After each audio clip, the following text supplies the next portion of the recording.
car with the pinstripe orange painted on, and you can see where we're going to lay the paint on top of the line. So this blue line is actually the only piece you'll see that'll be orange. So now we're going to paint the black. We'll take that center stripe out. And now we'll do the black, 2 middle lines, and then cover those, and then spray the color. And then when we pull the tape off, we'll have all the lines.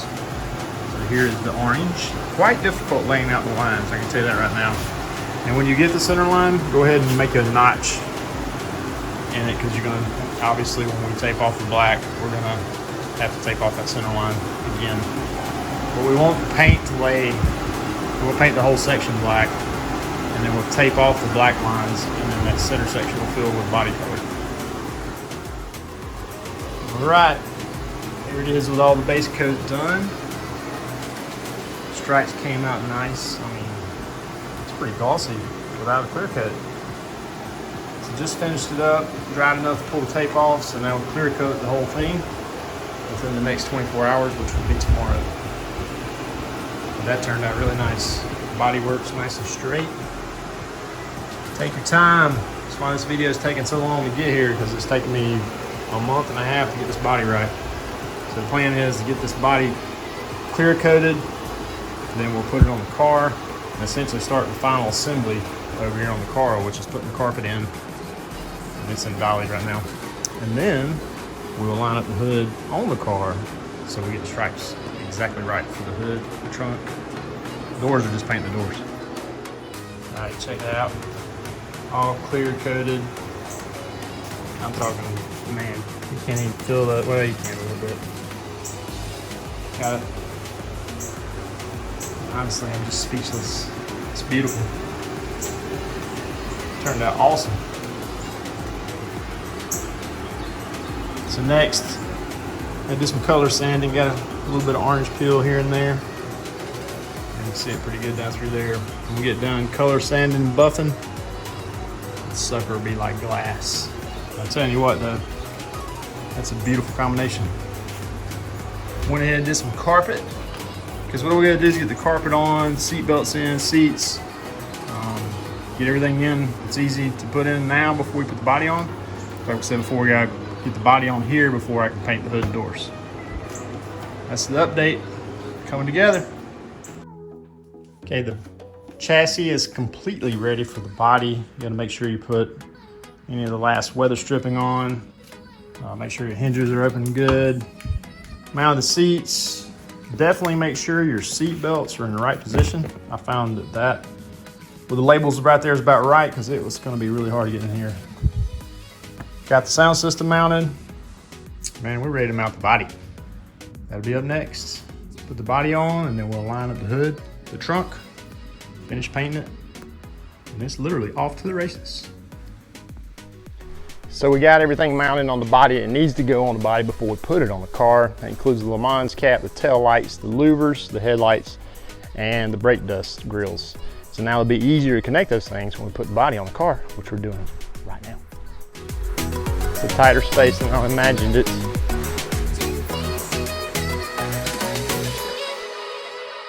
Grayson gonna grab the front. You're gonna grab one side. I'm gonna be on the other side. We gotta go up and over. See? You go along that side, I'm gonna go along this side. Okay, watch that against the garage. Watch that side, Grayson, you're going to have to move that way. Okay, watch yourself around that tire there. You gotta scoot out a little bit. Keep coming back.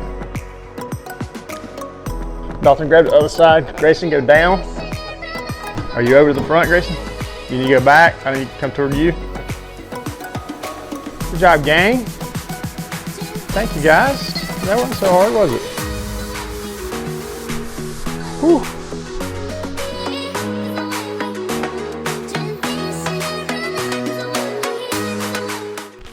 Got a big package today. One of the final major purchases you do for your donor, which are the wheels and tires. I decided to go with a kit that you can get from Late Model Restorations for the 04 Mustang. It's pretty simple. You just shop for the 04 Mustang. And I went with the FR500 SD wheels.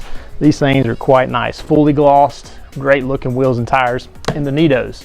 So this package is the 18-inch rims. So you got 285 in the rear, 265 in the front. So it's two 65-35-18s and two 85-35-18s. Last two things we got to paint, and that's the two doors here. Really simple process. I'm gonna show you how I did it. I didn't show you how the whole car went down, but we've got everything painted, mostly buffed out, but the doors are the two last things. So I'm gonna show you my process of doing that. We've already did the body work on the doors, which is fixing this gap on the inside here with some filler, and we've also scuffed it up with 400.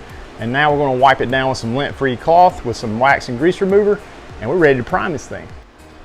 Wax and grease remover, lint-free cloth. I wish they were bigger. We're looking for no residue. Ready for prime.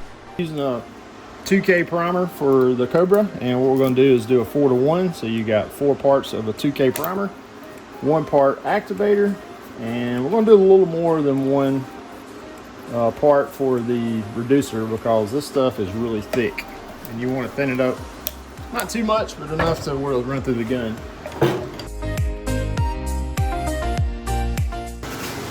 Okay, now we're going to shoot it. We're going to do 2 to 3 wet coats and let it roll.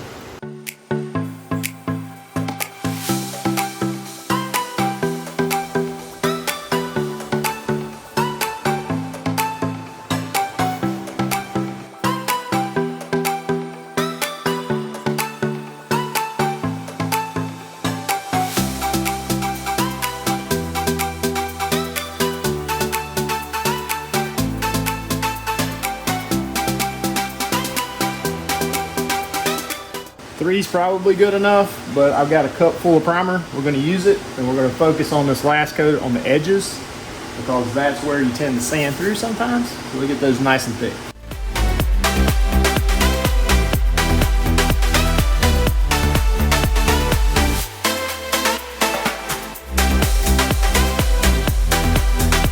Turned out really nice. Nice and smooth. We'll still sand it down, but I've got a few little places I need to touch up with some putty there and stuff like this. So a little putty touch up, and then we'll sand it and be ready for base coat. Gonna hit the door with some 400 to get it ready for a base coat.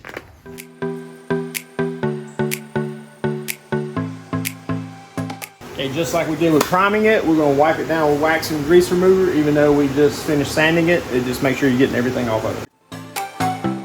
A base coat's real easy. It's really just 2 wet coats. I've got a cup full, so I'll probably keep spraying until I run out. And then it's straight into clear about 10 to 15 minutes later. We're gonna tack it off and shoot it.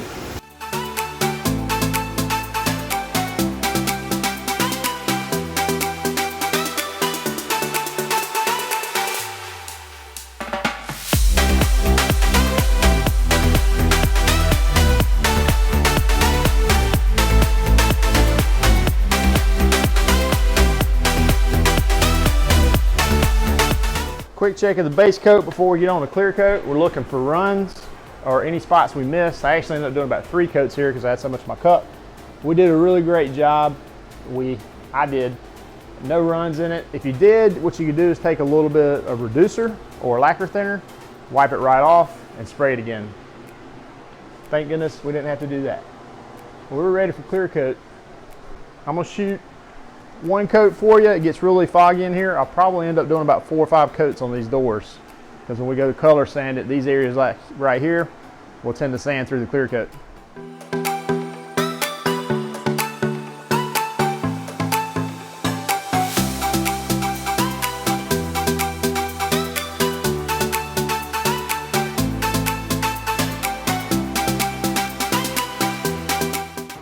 All right, let's see how we did. Gonna dry about 15 minutes. I'm gonna do 4 coats.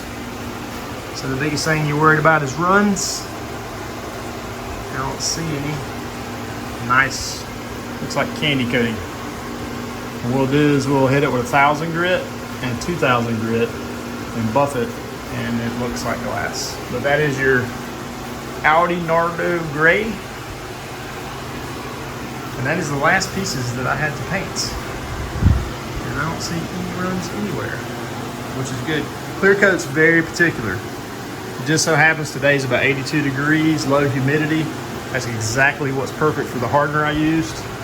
And that's how you see and why it stuck so well. Sometimes you spray it and it literally runs right off into the floor. That's when you back up and punt. But hey, let that sit overnight. Tomorrow night we'll sand it, buff it, put them on the car.